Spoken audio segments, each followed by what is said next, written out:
اسلام کو چھوڑ کر جو شخص زندگی گزارے گا وہ اللہ کے دربار میں مردود ہو جائے گا۔ تو آپ نے پھر 10 تاریخ کو آپ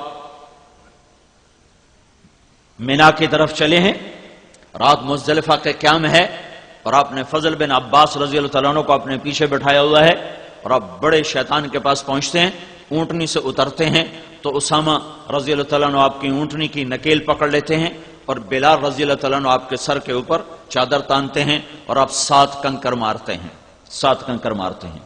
اور پھر مجمع سارا وہیں اکٹھا ہو چکا ہے، تو وہاں آپ 9 تاریخ کا خطبہ دوبارہ دہراتے ہیں ایک جملے کے اضافے کے ساتھ، فَلْيُبَلِّغِ الشَّاهِدُ الْغَائِبُ۔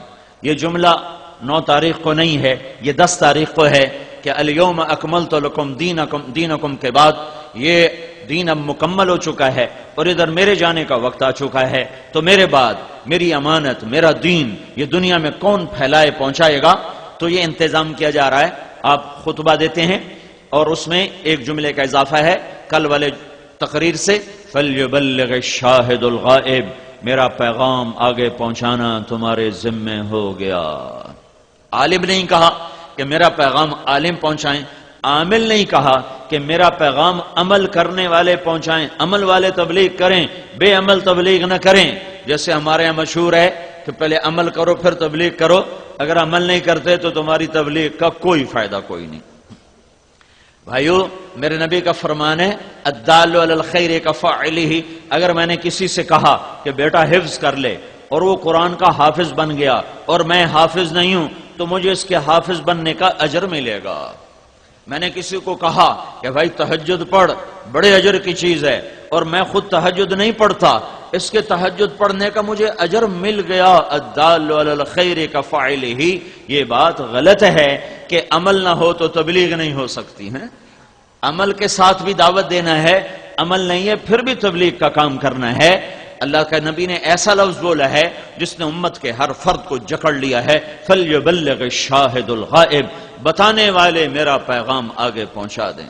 الشاہد، بتانے والے، بتانے والے، عمل والے ہوں تو بہت سونے پہ سہاگا ہے، علم والے ہوں تو اور بھی اعلیٰ درجے کی چیز ہے، لیکن علم نہیں ہے تو بھی بتا، علم ہے تو بھی بتا، عمل ہے پھر بھی بتا، عمل نہیں ہے پھر بھی بتا۔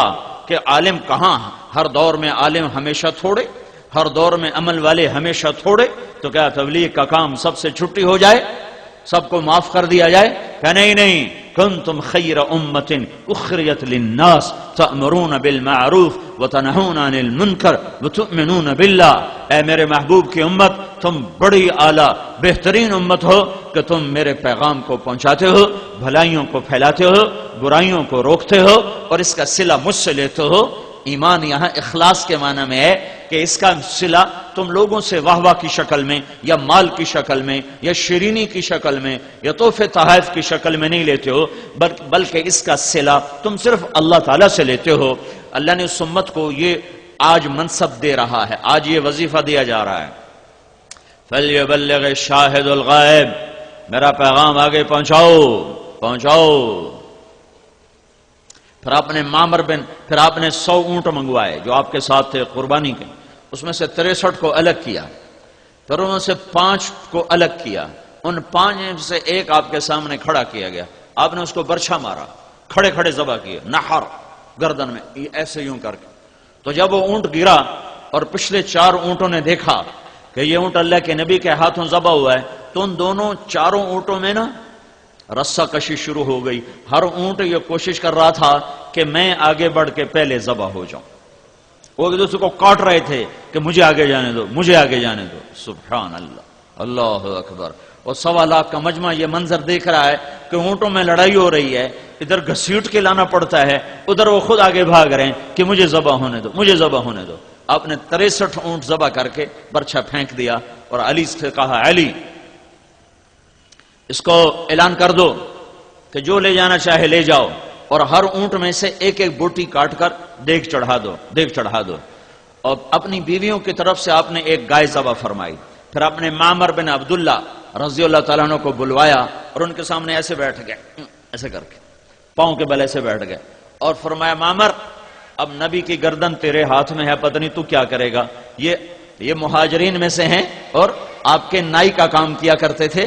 تو انہوں نے فرمایا یا رسول اللہ یہ تو معمر کے بھاگ جاگے کہ وہ نبی کی خدمت کے لیے مقرر ہو گیا، میری کیا ہستی اوقات ہے. تو اس وقت آپ کے بال بڑے لمبے لمبے بال تھے، تو آپ نے دائیں طرف کے بال سارے منڈوا کر، سامنے ابو طلحہ انصاری کھڑے تھے، ان کو سارے کے سارے ان کو دے دیے، اور پھر بائیں طرف کے بال منڈوا کر صحابہ میں تقسیم کر دیے، کسی کو ملا کسی کو نہ ملا. اس کے بعد آپ نے غسل فرمایا، کپڑے بدلے اور کھانا پکنے کا انتظار کیا. جب وہ کھانا پک گیا تو اس میں سے آپ نے شوربہ بھی پیا، گوشت بھی کھایا.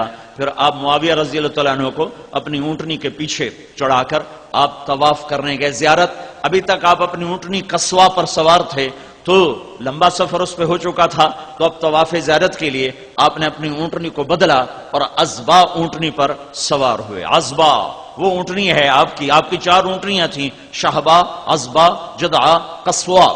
آپ کی اونٹنی عزبا جس دن آپ کا انتقال ہوا تھا تو وہ ایک دم رونے لگی اور روتے اس کی جان نکل گئی، مر گئی.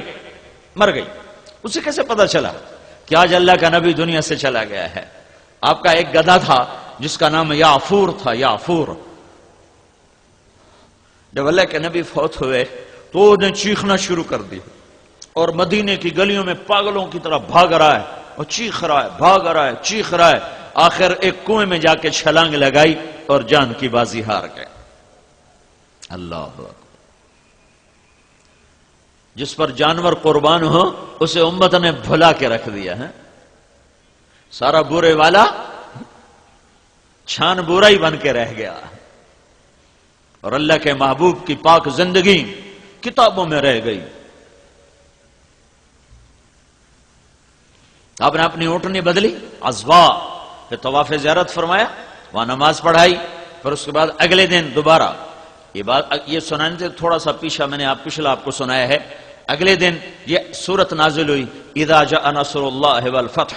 یہ قرآن کی آخری سورت ہے جو نازل ہوئی ہے. اس کے بعد کوئی سورت نازل نہیں ہوئی ہے، چند آیات ہیں، اور آخری قرآن کی آیت جس کے بعد کوئی قرآن نہیں اترا. واتقوا یوما ترجعون فیہ الی اللہ ثم توفی کل نفس بما کسبت وہم لا یظلمون. یہ قرآن کی آخری آیت اتری ہے.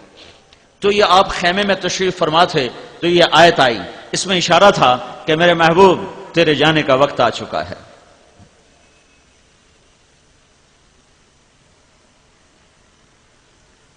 تیرے جانے کا وقت آ چکا ہے. فسبح بحمد ربک واستغفر. تیاری کرو. تو آپ اس دن نکلے ایک دم اس آیت کے اترنے کے بعد، اس سورت کے اترنے کے بعد، اور آپ نے جمرات کی رمی فرمائی، پہلا اور دوسرا اور تیسرا. ہر جمرے کو رمی، ہر شیطان کو رمی کرنے کے بعد آپ بیت اللہ کی طرف منہ فرما کے دعا مانگی آپ نے. اور یہ دعا اتنی دیر مانگی جتنی دیر میں سورہ بقرہ پڑھی جاتی ہے. سورہ بقرہ یہ کوئی پونے گھنٹے کی دعا آپ نے مانگی. پھر دوسرے شیطان کو کنکر مارے، پھر کوئی پونے گھنٹے کی دعا مانگی. پھر تیسرے شیطان کو کنکر مارے. پھر مجمع آپ کے کچھ ساتھ تھا، کچھ خیموں میں تھا، تو آپ وہاں اپنی اونٹنی پر تشریف فرما ہوئے. ابو بکرہ رضی اللہ تعالیٰ عنہ آپ کی اونٹنی کے ایسے نیچے کھڑے تھے، ایسے ہی منہ کے نیچے ہی، اور اونٹنی کا لعاب ابو بکرہ کے کندھے پر گر رہا تھا، یہاں یوں گر رہا تھا. انہوں نے ایسے اونٹنی کی نکیل کو پکڑا ہوا تھا. تو اس میں اللہ کے نبی نے یہ جملہ بولا، ایھا الناس عسى الا تلقوني بعد عامی ھذا. جو درد ہے اس جملے میں تمہیں بتا نہیں سکتا ہوں. اے ہائے، مرنے والا جب حسرت سے دیکھتا ہے اپنی اولاد کو تو وہ جو بولتا ہے وہ الفاظ نہیں ہوتے، وہ دوری دھار کا خنجر ہوتا ہے جو قلب و جگر کو چیر کے رکھ دیتا ہے. تو آپ کو نظر آ گیا تھا کہ میرے رب نے میرے روانہ ہونے کا اعلان کر دیا ہے. تو سامنے اپنا گلشن تیار ہے، جیسے مالی گلشن کو دیکھتا ہے جو چھوڑنا پڑ رہا ہو تو کیا اس کی حسرت ہوتی ہے. اس ایک جملے میں جو حسرتیں ہیں میں اس پر رو تو سکتا ہوں، میں اسے الفاظ میں نہیں لا سکتا. ایھا الناس عسى الا تلقوني بعد عامی ھذا. لوگو، یہ میری تمہاری آخری ملاقات ہے. آج کے بعد تم مجھے دیکھ نہ پاؤ گے. اس 11 تاریخ کے خطبے میں اب جب مینا میں عرفات میں جب آپ کو کسی بات کی ضرورت پڑتی تھی تو ربیہ بن خلف یہ آپ کے قریب کھڑے تھے، تو آپ ان سے کہتے ربیعہ لوگوں سے کہو اللہ کا رسول یہ کہہ رہا ہے. ان کی آواز بلند تھی تو کہتے لوگو اللہ کا رسول یہ فرما رہا ہے. لیکن آج جذبات اور جدائی کا غم اور جذبات اور محبت اور شفقت اور فراق اتنا کچھ اکٹھا ہو گیا تھا کہ جوش میں آپ کی آواز بلند ہوئی اور کسی ترجمان اور کسی کو کہنے کی ضرورت نہیں تھی. 4 میل لمبی وادی ہے مینا کی، مزدلفہ کے ابتدا اور مینا کے آخری کنارے تک اللہ کے نبی کی آواز بغیر سپیکر کے جا رہی تھی، اور سننے والے جو سامنے کھڑے تھے وہ بھی ایسے سن رہے تھے جیسے آخری خیمے والا. خیموں میں بیٹھی عورتوں نے سنا، سارے آدمی تو ساتھ